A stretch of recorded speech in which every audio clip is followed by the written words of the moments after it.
मुल्क में एक बार फिर से कोरोना वायरस सर उठाने लगा। गुज़श्ता 24 घंटों के दौरान कोरोना के 21 मरीज रिपोर्ट हो चुके। कौमी इदारे सेहत के मुताबिक गुज़श्ता 24 घंटों में कोरोना के मुस्बत केसेस की शर्रा 1.18% रही।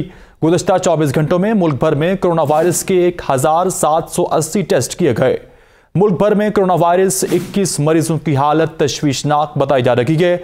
गुज़श्ता 24 घंटों में इस्लामाबाद में कोरोना के 1 मरीज भी रिपोर्ट हुआ है, जबकि लाहौर में 24 घंटों के दौरान कोरोना के 10 मरीज रिपोर्ट हो चुके। आपको अपडेट कर रखे गए। मुल्क में एक बार फिर से कोरोना वायरस सर उठाने लगा है। अब तक किए गए टेस्ट के मुताबिक 21 मरीज रिपोर्ट हो चुके हैं। कौमी इदारा सेहत के मुताबिक गुज़श्ता 24 घंटों में कोरोना के मुस्बत केसेस की शर्रा 1.18% बताई जा रही है। गुज़श्ता 24 घंटों में मुल्क भर में कोरोना वायरस के 1780 टेस्ट किए गए। मुल्क भर में कोरोना वायरस 21 मरीजों की हालत तशवीशनाक बताई जा रही है।